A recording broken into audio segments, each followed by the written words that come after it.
What's up, guys? Let's get into this Blue's Clues cake.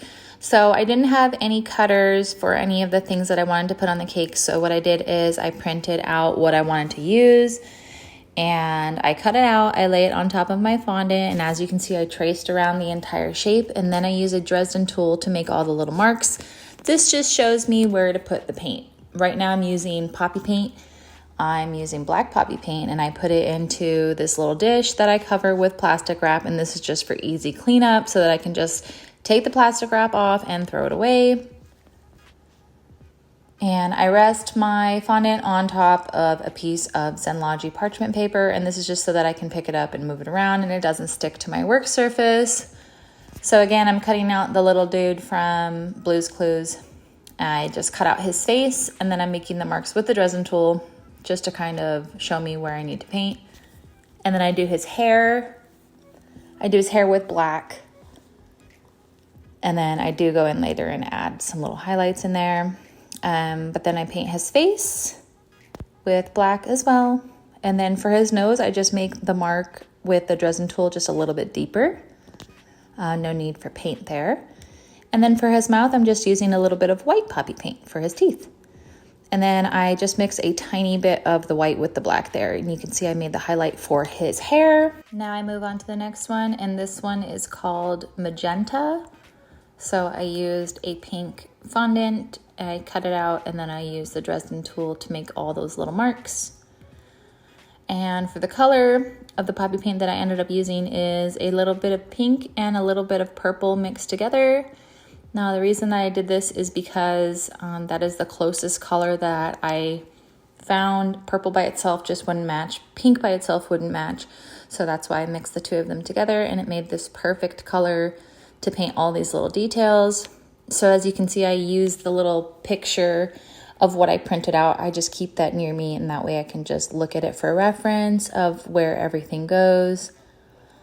And I think it came out super cute. For the eyes, I just used white poppy paint with a really tiny brush and a little bit of black poppy paint for the pupils.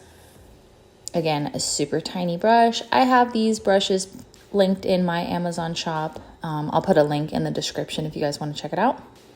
And now it's time for mailbox. So I rolled out some purple fondant, cut it out. The cutter that I'm using is called a pen blade. I also have that in my Amazon shop. It's a really sharp, retractable blade, which is awesome. I use it for almost all my cutting. And then I'm just using the Dresden tool again to make some marks. And then use red poppy paint, but I did add a tiny bit of white, as you can see there. The red was just a little bit too dark for this character. So I painted the little flag part, I think that's what you call it, and then I painted the mouth with that same red. I put a tiny piece of purple fondant right there where that flag part went. I don't know if you caught that. And then for some of the painting of the mailbox, I did purple with some white because I noticed that was a lighter purple. It's a lot easier to paint the fondant rather than getting another piece of fondant, maybe like a lighter shade of purple, and then cutting out that exact same shape. So it's just a lot easier to paint. So as you can see here, I'm just painting. I did white for the eyes and then a tiny bit of black for the pupil. Came out super cute. And right now I'm cutting out an edible image. Now this is a custom image that my client provided to me of her daughter and of Blue. So what I did is I printed it on my edible printer, which I have edible ink and edible paper. This paper is an icing sheet from Icing Images. The ink is also from Icing Images. It's just the best quality that I've used. So then I roll out some fondant, some white fondant, and I'm using my edible glue, and I brush it all over the fondant. And then for the edible image, you have to peel the backing off. So then I put my edible image on top of the fondant. Just make sure you press down firmly so that there are no air bubbles stuck underneath, because that's how you can get a bubble in your fondant, which you don't want. I'm just tracing it with the pen blade, making sure to cut as close to the image as possible. And I do this all around the entire image. that part on the very top, see how it's still white? I ended up cutting that out after all. I didn't like how it looked. Right now I'm making some paw prints with some light blue fondant, and I'm putting some darker blue poppy paint in my little dish there, again lined with some plastic wrap for easy cleanup. And then I'm just painting part of the paw so that you can see the dark blue and then you can see the light blue underneath. Two-tone just looked better than just a single color. All right, so now we can make the actual cake part. So I add some light blue buttercream to my crumb-coated cold cake. And I'm using the striped bangle comb from Esther Cakes. I'll put a link in the description.